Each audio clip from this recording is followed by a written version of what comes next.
Bienvenidos a esta entrevista con el doctor Guillermo Moreno desde el periódico El Día y el programa Cuentas Claras.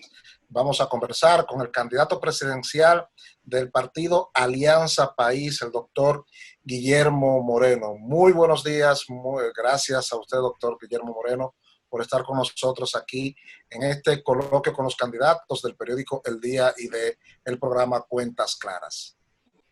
Bueno, el placer es mío y el honor de estar en estos dos programas al mismo tiempo. Y además de reencontrarme contigo, Monegro, y también con Alki García, que hacía ya unos cuantos meses que no le veía ni virtualmente. Gracias, doctor Guillermo. Doctor, vamos a comenzar quizá con una vieja mirada, por decirlo así. Antes se definían las ideologías y desde el año 1796 hubo un pensador, Bertrand de Tracy, que acuñó por primera vez la ideología. Y luego, ya con la Guerra Fría, se hablaba de derecha y de izquierda. Hoy en día eso ha variado mucho, pero en la oferta que presentan los países, el sistema de partido aquí en República Dominicana para las próximas elecciones, ¿dónde se ubica Guillermo Moreno? Nosotros somos un partido progresista, un partido alternativo que propugna por hacer cambios sustanciales en todo lo que es el régimen político que se ha instaurado en la República Dominicana. Como partido progresista, no compartimos el modelo neoliberal que reduce el Estado a un simple regulador de los intereses del mercado. Nosotros asumimos que el Estado tiene un papel, sobre todo en sociedades como las nuestras, en función de impulsar el desarrollo nacional, en garantizar los derechos económicos y sociales de la población, esos derechos al trabajo, a la salud, a la educación de calidad, a la seguridad social.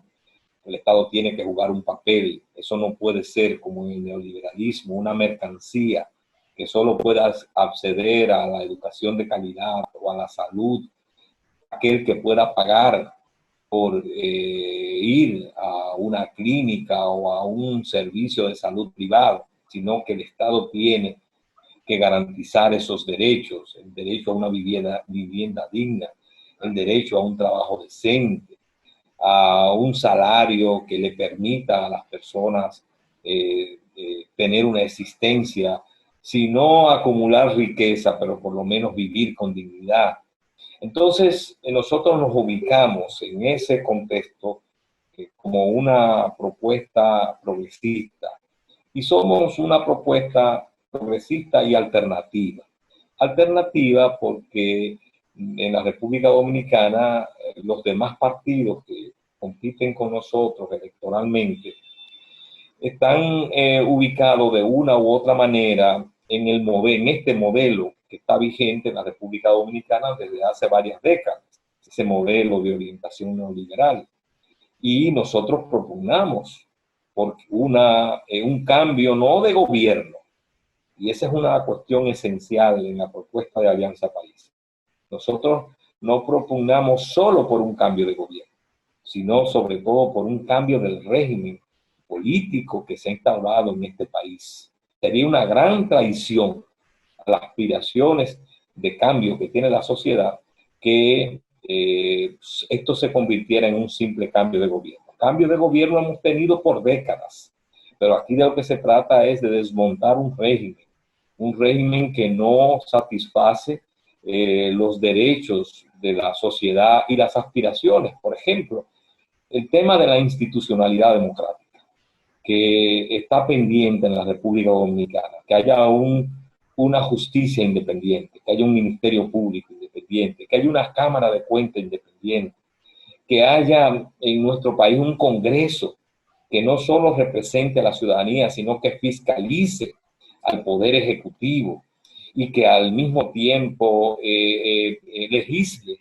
en favor de los intereses de las grandes mayorías. Bueno, en la República Dominicana está pendiente ese cambio de régimen, por eso nosotros hablamos de hacer un cambio de régimen y dar lugar a un nuevo orden democrático que siente las bases de una verdadera democracia con participación real de la población. Es decir, Alianza País no es parte de ese conjunto de partidos tradicionales, de viejos partidos, que reproducen la misma práctica política. Nosotros somos un partido que propugna por una nueva política, una política fundada en principios, en valores democráticos, en valores por la justicia social, en defensa de nuestra soberanía, en defensa de los derechos económicos y sociales de la población. Nosotros tenemos en eso una muy clara diferenciación con esos partidos tradicionales con los cuales competimos electoralmente. Doctor Guillermo Moreno, desde que usted salió por primera vez con su intención de optar por la presidencia de la República, el país le ha reconocido a usted honestidad, honorabilidad, capacidad. Sin embargo, todavía seguimos viviendo épocas de polarización entre dos tipos de partidos, PRD, PRM, Partido de la Liberación Dominicana. Bien es cierto que en las elecciones pasadas ustedes dieron un paso, ya tienen representación congresional, pero no termina de despegar y de pegársele a esos modelos del antiguo sistema o esos partidos del antiguo modelo. ¿A qué le atribuye Guillermo Moreno que se haya dilatado tanto el que la población, eso que le reconoce, se exprese en votos? Bueno, lo primero es que nosotros hemos elegido la vía electoral. Y al elegir la vía electoral, estamos sometidos a un sistema electoral que en primer lugar es inequitativo. Es decir, nosotros competimos en un sistema electoral que no garantiza igualdad de participación. No solamente se refiere esto a que 4 partidos se reparten el 80% de lo que le aporta el Estado, sino que es un sistema en el cual se fomenta el clientelismo. Y entonces ustedes ven, por ejemplo, en medio de esta pandemia, cómo se ha armado una competencia en quién da más. Y entonces se aprovecha los recursos que poseen y entonces entran en una competencia de ese tipo clientelar. Para un partido como Alianza País, que no tiene esa visión de la práctica política, de que yo te compro el voto, entonces realmente nosotros estamos un poco contracorriente. Y entonces nuestra labor tiene que ser trabajar en la sociedad y hacerle ver que ese es un camino errado, porque todos esos que hoy día están repartiendo, lo que están es invirtiendo para luego de ellos llegar al gobierno, reproducir el mismo esquema. Y entonces eso lo hemos visto de manera sucesiva en cada uno de estos partidos que han gobernado. Pero además, nosotros competimos en un sistema, en procesos electorales donde no está garantizada la legalidad electoral.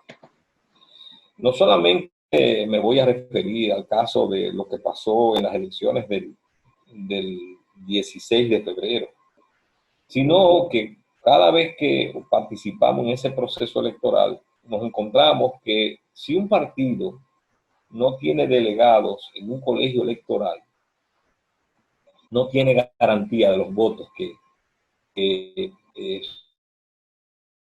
hagan por él. Y eso es grave, porque póngase usted a pensar que hay 16,000 colegios electorales.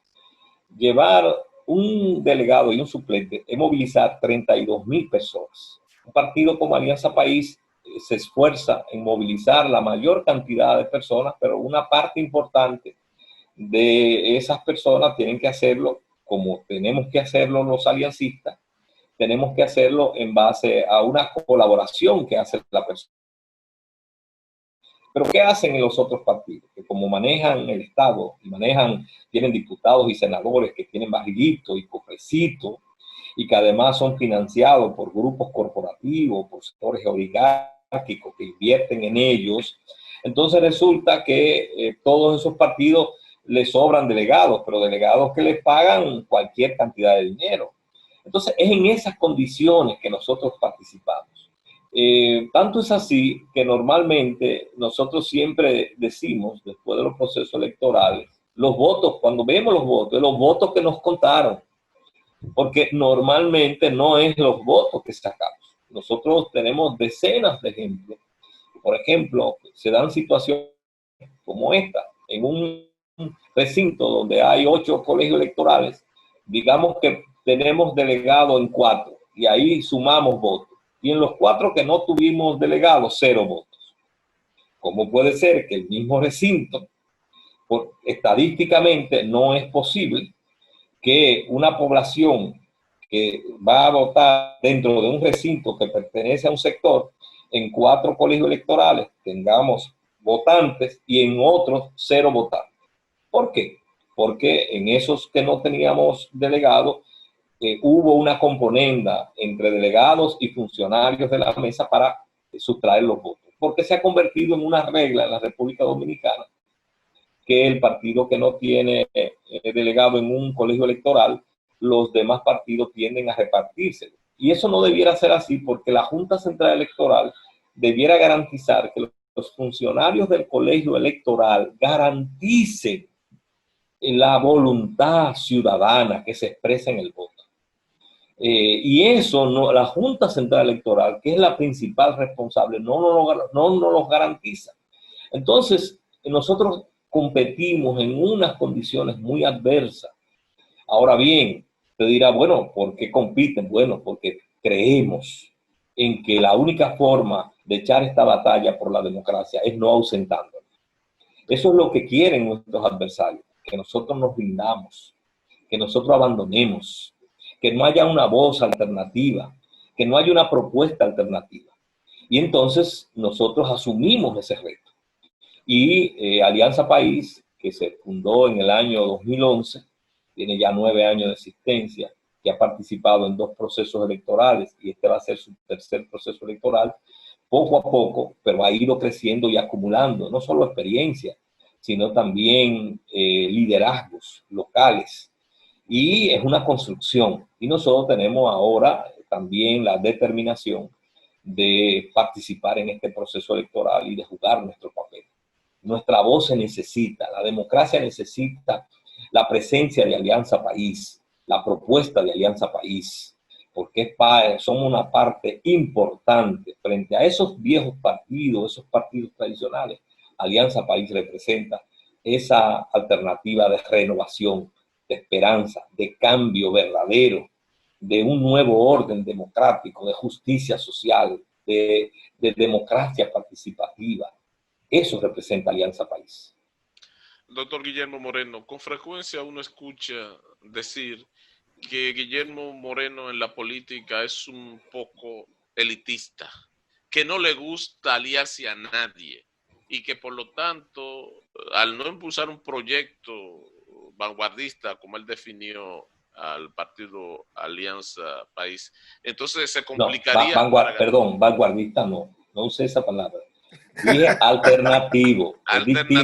Alternativo y progresista. Vanguardista es otra cosa que es algo de lo que no, realmente creo nosotros no propugnamos porque somos vanguardia ni nada de esto, sino que somos un partido progresista y alternativo. Continúa, por favor. Entonces se ha dicho eso, me imagino que usted lo ha escuchado en muchas ocasiones, que a usted no le gustan las alianzas. ¿Por qué? Mira, yo te voy a señalar lo siguiente, y es muy bueno que me lo hayas preguntado. Alianza País surge con el propósito de renovar el sistema de partido en la República Dominicana como vía para renovar la democracia del país y para dar pie a una nueva institucionalidad democrática, a un nuevo orden democrático.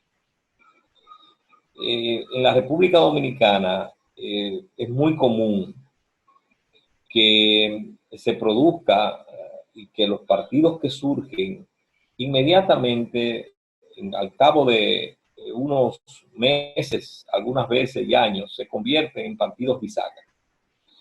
Y lo que hacen es existir para ser un partido relleno de otro de los partidos y entonces conformarse con que cada cierto tiempo, cada proceso electoral, logran algún tipo de representación y logran un pedacito del pastel.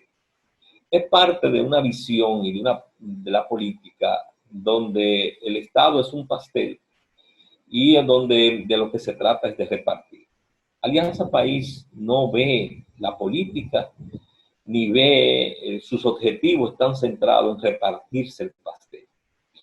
Nosotros somos un proyecto que nos asumimos como un proyecto de carácter político, pero con unas raíces históricas. Nos consideramos continuadores de las mejores tradiciones políticas de la República Dominicana, desde los trinitarios, de la fundación de la República. Nos consideramos que nos inspiramos también en los héroes de la Restauración, en todos los que lucharon por la democracia y las libertades durante toda la tiranía de Trujillo. Nos consideramos también inspirados en nuestro proyecto político de todos los que lucharon por la libertad y por la democracia durante los regímenes del Partido Reformista, del PRD, del PLD. Es decir, Alianza País surge y ha surgido para ser un partido con una propuesta propia. Entonces, ¿qué resulta? Cuando nosotros vamos y nos sentamos en una mesa con otros partidos, normalmente lo que prima en esa mesa es repartirse cargos. Y nosotros lo que propugnamos es por acordar en base a propuesta programática. Es más, nosotros no tendríamos ningún inconveniente en ser parte de un proceso de alianza, incluso sin buscar ningún tipo de función pública, siempre y cuando pudiéramos preservar un conjunto de principios y de propuestas programáticas que vayan en función de las grandes aspiraciones y de los grandes objetivos políticos que planteamos. No solamente, no tienen que ser asumidos todos, pero sí creemos en que la alianza, la unidad debe darse en base a un acuerdo programático. Incluso yo escribí durante un buen tiempo una propuesta que nosotros lo llamábamos un acuerdo de mínimos indispensables. Y en base a esos mínimos indispensables señalábamos, podemos llegar a cualquier nivel de acuerdo con el conjunto del partido. Y esa propuesta nosotros participamos desde mayo del 16 hasta agosto del 18 en una mesa donde estaban unos 7 u 8 partidos, en algún momento 9 partidos. ¿Y qué sucedió? Sucedió que 2 de esos partidos, que fue el PRM y que fue el Partido Reformista, llegaron a acuerdo con la facción de Danilo Medina y aprobaron la ley de partidos. Y resulta que nosotros, los 11 partidos que formábamos parte de ese bloque de oposición, habíamos firmado un acuerdo de las modificaciones específicas que se iban a introducir en el proyecto de ley de partido. Y los 11 nos pusimos de acuerdo, tanto así que incluso imprimimos un librito, que llamábamos así el librito, un librito que recogía los acuerdos que nos unificaban a los 11 y 9 partidos, y otras veces 9 partidos, que propugnábamos por esas modificaciones, tanto en el régimen electoral como en la ley de partidos. Y entonces la acción del Partido Reformista y del PRM desbarató, digamos, ese espacio de unidad. ¿Por qué? Porque aquí es muy difícil propugnar, llevar a cabo una política de unidad y de alianza en base a principios, en base a valores, en base a programas. Fíjense lo fácil que militantes de un partido que ayer estaba en la oposición, pasan a un partido que era su contrincante. Es decir, el transfugismo, la facilidad con la cual se transfieren los militantes de un partido a otro, es realmente algunas veces casi demencial, que uno no se lo explica, lo cual demuestra que esos partidos funcionan normalmente bajo las mismas premisas. Alianza País no funciona así. Nosotros siempre hemos dicho, estamos de acuerdo con la unidad, estamos de acuerdo con la conformación de espacios unitarios. Nunca hemos puesto, y repito, nunca hemos puesto como condición para la unidad la repartición de cargos. Yo ni he vivido de la política, ni vivo de la política, ni espero nunca tener que vivir de la política. Ahora bien, como no ponemos de antemano los cargos, sí ponemos los acuerdos programáticos. Nosotros tenemos que llegar a acuerdos, por ejemplo. Parte de esos acuerdos es cambiar este modelo, parar el endeudamiento público que se venía produciendo, era parte de esos acuerdos mínimos que planteábamos, cambiar el modelo neoliberal por un modelo de desarrollo productivo, garantizar los derechos al trabajo, a la salud, a la educación de calidad como una función que tenía que impulsar el Estado, institucionalizar el país, garantizar una justicia independiente, no controlada por el Ejecutivo como pasa actualmente y como pasó en el periodo de Leonel Fernández, tener un ministerio público independiente, una cámara de cuentas independiente, una junta central electoral no integrada, que no esté bajo el control ni bajo la influencia de los partidos, sino que sea un órgano imparcial. Esos eran los acuerdos mínimos y eso era lo que nosotros siempre pusimos y seguimos poniendo sobre la mesa como base y plataforma para llegar a un acuerdo. Pero si los demás partidos u otros partidos tienen otras urgencias y otras prioridades, entonces hay un desencuentro. Entonces no se trata de elitismo, no se trata de eso, se trata sobre todo de ser capaz de hacer una renovación en la política. Incluso fuera mucho más fácil para muchos aliancistas ser parte de espacios unitarios, y si el problema fuera tener un cargo, la mejor manera de conseguir esos cargos es precisamente promoviendo unidades sin principio a través de cargos. Sin embargo, los aliancistas muchas veces hemos asumido el sacrificio de seguir en esta práctica y en esta lucha contra corriente, aún a costa de estar solos a estar mal acompañados. Porque si algo ha caracterizado a Alianza País, siempre lo hemos dicho, si Alianza País, el día que se convierta en un partido tradicional más, yo soy el primero que va a pedir su disolución. Porque ya este país no admite otro partido más como esos que nos han gobernado. Este país lo que quiere son partidos diferentes, dirigentes diferentes, hombres y mujeres que hagan la política de manera diferente. Porque si es para hacer la política tal y cual se ha venido haciendo a través de esos partidos, entonces lo que debimos hacer no fue fundar Alianza País, fue meternos a uno de esos partidos. Si hemos fundado Alianza País, es para que se produzca un cambio sustancial en la forma de hacer política en la República Dominicana. Doctor, y eso es el meollo del planteamiento de Alianza País. Doctor Guillermo Moreno, candidato presidencial del partido Alianza País, a usted le correspondió el momento histórico de asumir la Fiscalía del Distrito Nacional cuando Balaguer salía del poder en el año 1996. Duró un año y pico ahí en 13 meses. 1 año y un mes.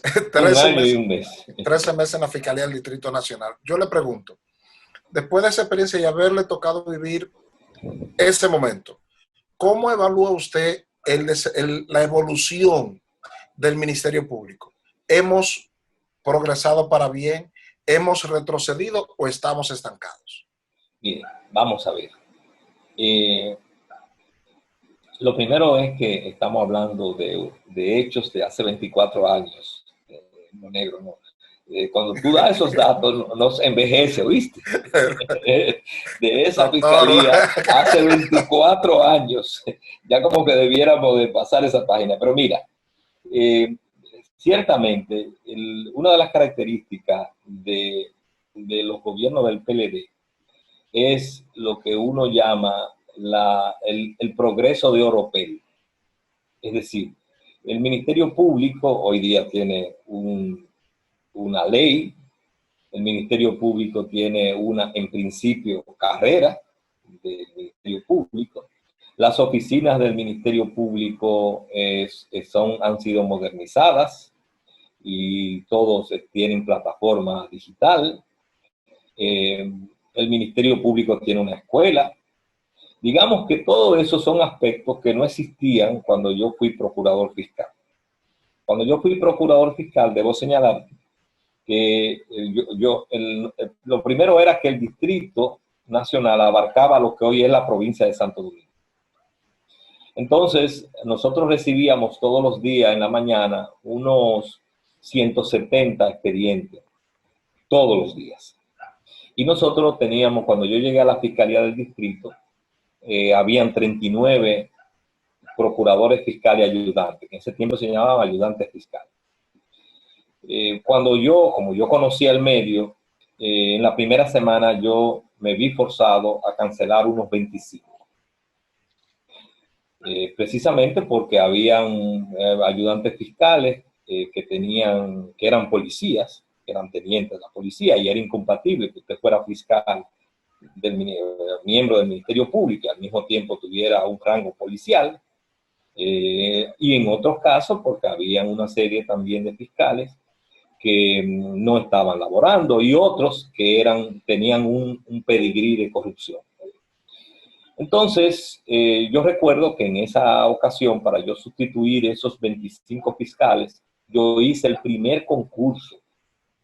Yo hice un concurso y nombré una comisión de 3 fiscales, entre los que no estaba yo, para que le dieran un examen escrito y un examen oral a todos los que aspiraban a esa función. Y de ahí surgieron, de esa especie de concurso de oposición, surgieron fiscales que no solamente me acompañaron en esos 13 meses, sino que muchos de ellos luego hicieron carrera dentro del Ministerio Público, y muchos de ellos, una parte importante de jueces de la Suprema y de jueces del Tribunal Constitucional, salieron de ese concurso, de esos fiscales de ese concurso. Y en cada uno de esos escenarios mucho más. Y simplemente fueron evaluados por sus capacidades. Ahora, ¿cuál es el problema que tenemos ahora en este llamado progreso de Oropel? Que aquí se cumplen las formalidades de una escuela del Ministerio Público, de una ley de carrera, pero resulta que a fin de cuentas sigue siendo determinante el peso del poder político de turno.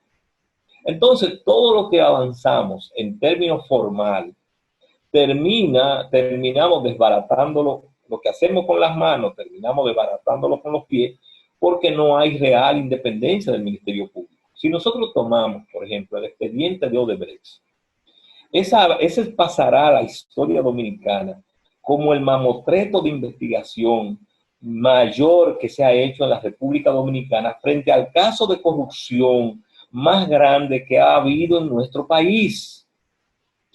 Entonces, ese Ministerio Público, cuando actuó así, no fue por falta de capacidad, no fue por falta de medios de investigación. Ese Ministerio Público actuó en esa investigación porque recibió instrucciones específicamente de Danilo Medina, que es el jefe del Procurador General de la República, para que produjera una investigación amañada como la que hizo. Ese expediente tiene 5 o 6 errores de bulto, errores que en un estudiante de primer nivel de derecho procesal penal no lo comete. Entonces, ¿de qué vale tener una ley del Ministerio Público, una supuesta carrera del Ministerio Público, una escuela donde incluso se le imparte docencia y todo eso, si al final de cuentas el poder político termina condicionando la decisión? Entonces, ahí es que fallamos. Tenemos computadora ahora en la justicia. Cuando yo fui ayudante fiscal, oye bien, yo fui ayudante fiscal en los años 80. Y yo trabajaba yo era ayudante fiscal y yo estaba adscrito a la Cuarta Cámara Penal. Y yo recuerdo que mi secretaria, que se llama Gloria, aunque hace mucho que no la veo, no sé de ella, pero se llama Gloria. Yo recuerdo que nosotros teníamos una máquina de escribir Remington. Y en esa máquina de escribir le faltaba la letra O. Y recuerdo que ella tenía que hacer todo con esa máquina. Y cada vez que había en una letra un espacio en blanco, todos sabíamos que ahí iba una O. Y aprendimos a leer. Leíamos los oficios, leíamos los dictámenes con la mayor naturalidad. Si, por ejemplo, el único problema era sobre todo cuando la O estaba al final, que entonces uno podía tener dudas, si era que faltaba la O, si era que la palabra llegaba hasta ahí. Pero si yo decía, si íbamos a poner cualquier palabra, uno veía un espacio e inmediatamente uno imaginaba que ahí iba una O. Fíjate los niveles de precariedad que vivía el Ministerio Público. Hoy no. Hoy tú tienes toda una plataforma digital. Pero seguimos adoleciendo de los mismos problemas que hemos arrastrado por décadas, que el Ministerio Público no tiene real independencia. Y ese problema es el problema nodal, el problema central del Ministerio Público en la República Dominicana, su falta de independencia.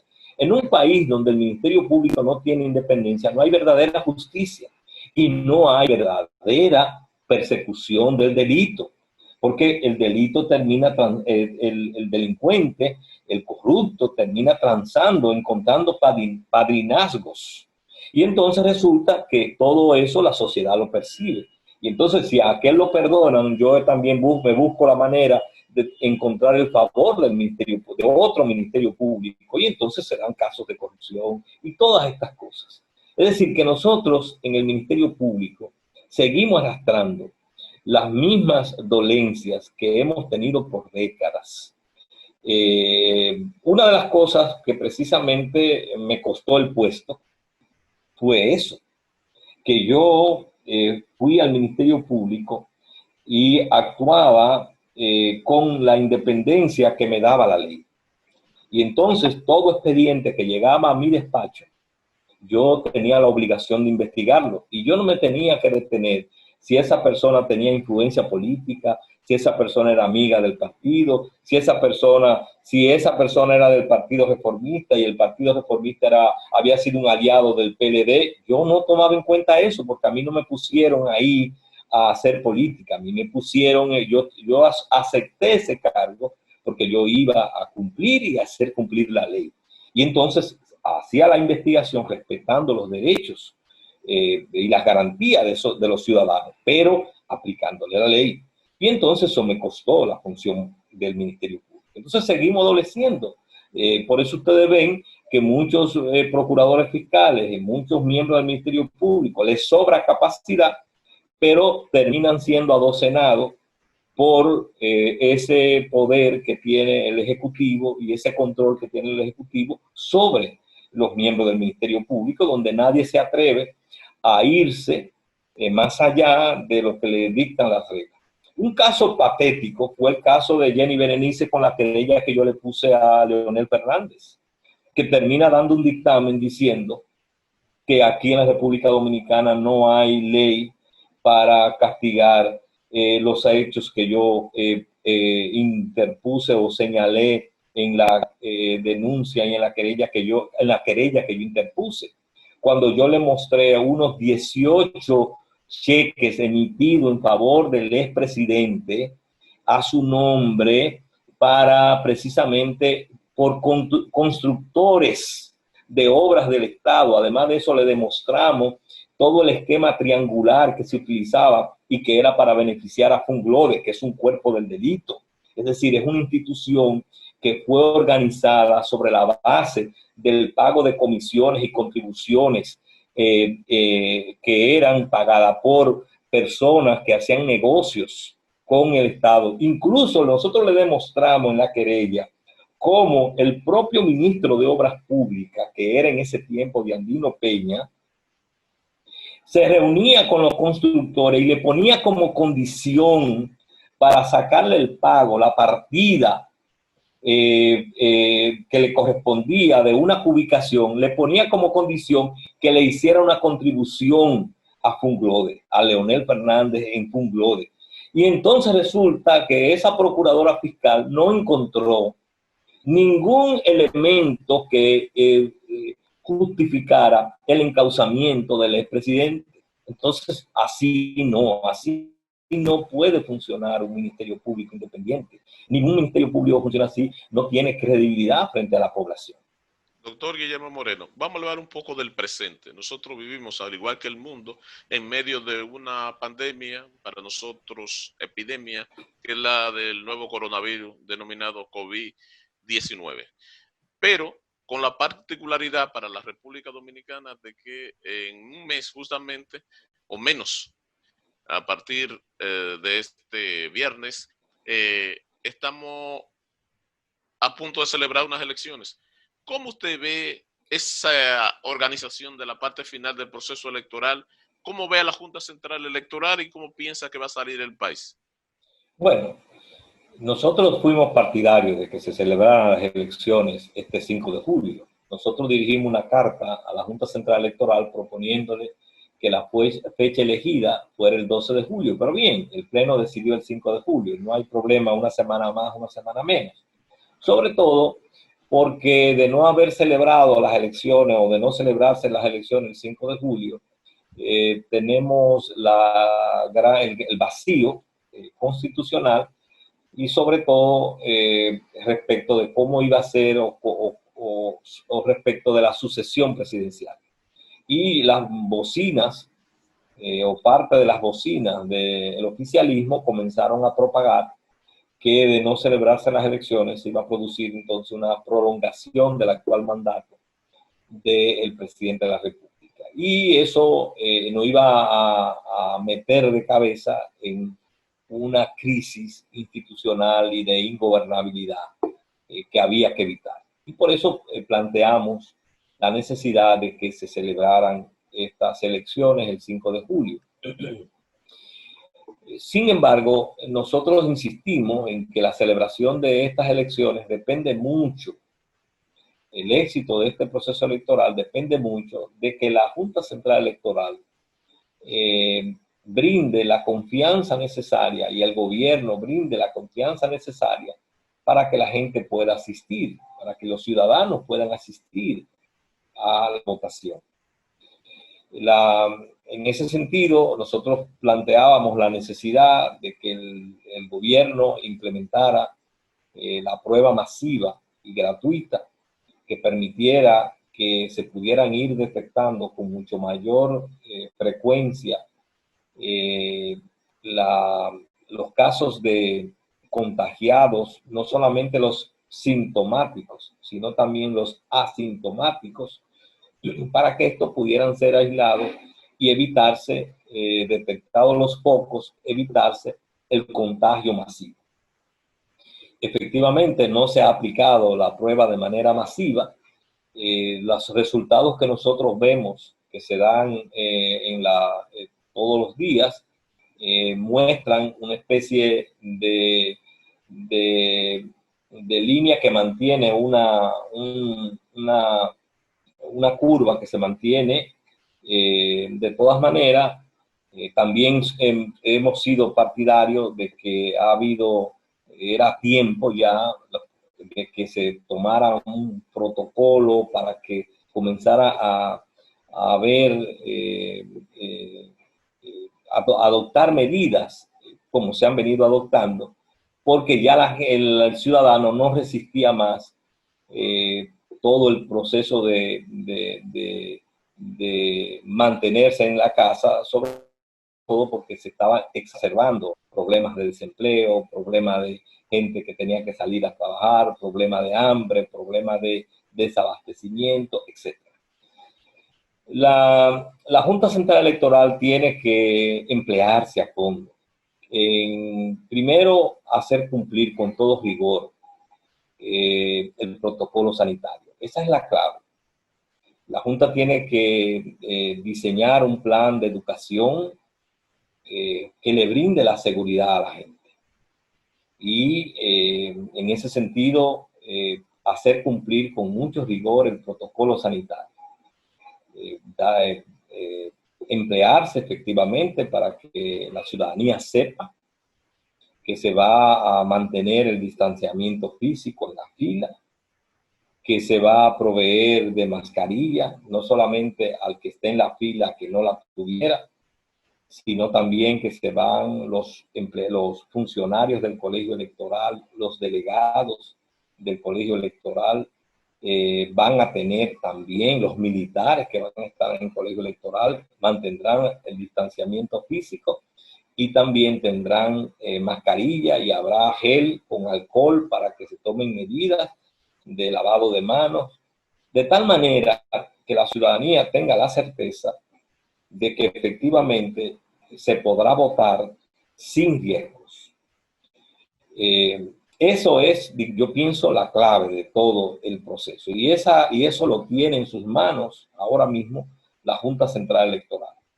Nosotros tenemos que seguir exigiéndole a la Junta Central Electoral que no solamente en papel adopte las medidas, sino también que tome todas las precauciones para que efectivamente estas elecciones se puedan celebrar y se pueda lograr que el nivel de abstención sea el mínimo dentro de lo que es nuestro parámetro.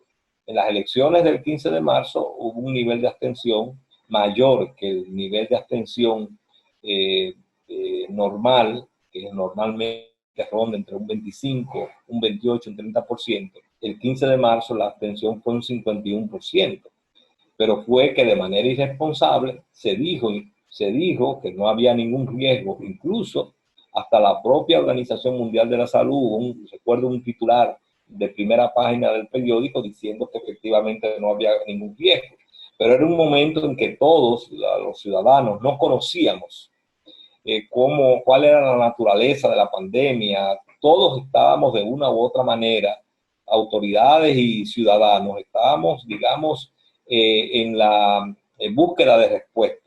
Pero ya hemos acumulado una experiencia y sí sabemos que el distanciamiento físico, que el uso de mascarilla, que las medidas de higiene tienen un efecto, que hacerse la prueba nos ayuda a detectar y a poder aislar a los que son focos infecciosos.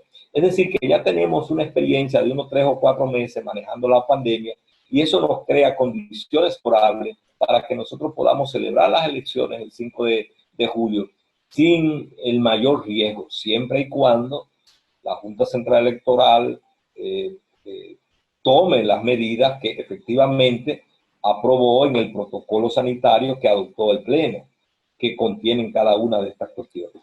Es decir, que nosotros estamos en ese sentido positivos. Le estamos diciendo a la ciudadanía que efectivamente hay que ir a votar, que no nos podemos quedar rezagados, que es posible concurrir a las elecciones y nosotros mismos, los ciudadanos, ocuparnos de que se respete en la fila el distanciamiento físico, cada uno ir con su mascarilla y la propia Junta se ha comprometido a proveer esa mascarilla si a alguien se le rompiera, se le cayera o no la tuviera, y que además se tomen las medidas del lugar dentro del recinto de votación para preservar la vida humana y que no nos contagiemos. Finalmente, de mi parte, doctor, ¿qué tiene Guillermo Moreno que decirle al sector empresarial que lo excluye de los debates? ¿Y qué tiene que Guillermo Moreno que decirle a la población sobre ese sector empresarial que excluye de los debates a oferta como Guillermo Moreno? Bueno, lo primero es que eso demuestra la naturaleza de esos sectores empresariales que nos discriminan. Esa es una naturaleza antidemocrática. Y esos sectores que nos discriminan, que no son todos, porque así como estos sectores nos han discriminado, hay otros sectores empresariales que nos han incluido en los debates. Nosotros vamos a participar en el debate del Grupo Corripio, vamos a participar en los debates que se va a hacer en el Plan Estratégico de Santiago, vamos a participar en otros debates que han organizado instituciones, como el caso de ADESA, como el caso también de Educa, como el caso de Finjus, etc. Pero hay sectores empresariales que nos han excluido y nosotros decimos que eso demuestra su naturaleza antidemocrática. Y hemos dicho además que lejos de representar una debilidad, representa una fortaleza. Porque una de las características de nuestra candidatura es que no tiene compromiso con sectores oligárquicos ni con grupos corporativos. Nosotros no tenemos compromisos porque no nos financia la campaña, ni grupos corporativos a los cuales tengamos que ponernos a servirle desde el gobierno, ni nos financia la campaña corruptos que luego tengamos que brindarle impunidad, ni tampoco nos financia la campaña en narcotráfico, a los que luego tengamos que proteger con redes de discotecas y con bancas y con una serie de negocios que reciben luego, que manejan, que son, hacen operaciones de lavado y que el narcotráfico aporta a muchas de estas campañas que luego, para que luego a cambio le den protección. No. Nosotros no tenemos compromiso con esos sectores y por eso un gobierno nuestro, nosotros vamos, como he expresado otras veces, con nuestras manos limpias y nuestra conciencia limpia. Y eso nos da entonces la libertad y la independencia para poder ejecutar las políticas públicas que tengamos que ejecutar. Y no vamos a tener que ir a brindarle impunidad a ningún corrupto, ni a proteger a ningún narcotraficante, ni tampoco vamos a hacer un títere en manos de esos grupos corporativos que tienden a someter a los gobernantes. Nosotros en ese sentido decimos, ese tipo de discriminación, lejos de mostrar una debilidad, muestra una fortaleza, y es que garantiza nuestra independencia como candidato y las ejecutorias que vamos a hacer desde el gobierno. Muchísimas gracias al doctor Guillermo Moreno, candidato presidencial por el partido Alianza País, por haber dedicado todo este tiempo a esta entrevista especial para el periódico El Día y Cuentas Claras. Le deseamos mucho éxito a todos los aliancistas en el próximo torneo electoral. Muchísimas gracias. Y yo siempre estaré a sus órdenes y muy agradecido por esta entrevista y esta oportunidad que ustedes, tanto el programa Cuentas Claras, como también el periódico El Día, me brindan para poder llegar a esos millares, centenares de miles de dominicanos que escuchan y que leen la prensa escrita de El Día. Así que muchísimas gracias. Gracias a usted.